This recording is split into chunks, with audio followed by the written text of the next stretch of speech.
Yeah. A mim, como alguém que já viveu, foi um momento de angústia, tipo, um momento que fica até de vida, tipo, a minha cabeça, assim, tinha 15 anos, acredita, mas a mim acho que naquele momento certo que vem a mim, você entende? Vamos naquele momento, a partir de lá, começa a descobrir a minha própria pessoa, bata a descobrir e não pode fazer coisas que outros alguém nunca também põem para baixo, você entende?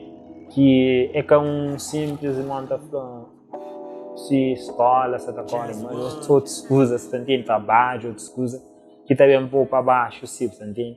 Tem que ter aquela força de bom. Então, a mim bem, primeiro, e todo dia a mim da luta, todo dia contra ele, você entende? A mim foi uma coisa constante, para mim, tem momentos que te damos, você sente mais desanimador, sim. Então, naquele momento, eu tenho que ouvir música, eu gosto de relaxar, você entende? Quando eu penso que é um assunto, para mim, que ele pensa, tchau, você entende? Que ele pensa, tchau, é que é bom. Pensa, pensa, focar numa coisa bem, que se pensa, tchau, para mim, que ele não está ficando aquela coisa de riscos, que pode ter, se não deve arriscar naquele outro, você entende?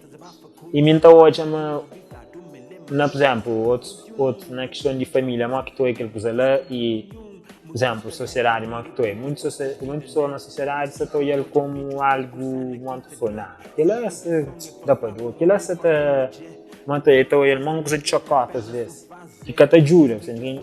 Amara amigo também na bota foi você está sentindo que lá a bobo tem que tentar entender, tem que tentar por mais que sofre que lá, se você nunca sofre que lá.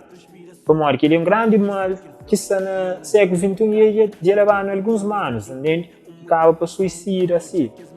É um tema mais forte, assim, como a mim, na minha casa, é muito esperto que acaba para suicídio para aquela, entende?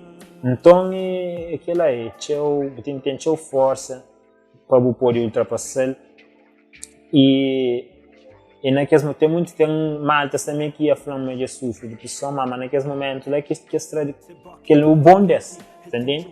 Como de mesmo no momento que sabe dance, que sabe baixo, é conseguir reverter a situação, na fazer algo de bom para ser sociedade, para ser própria pessoa e ser família também. Às vezes muitas vezes não dá uma família que tem uma postura correta, você entende?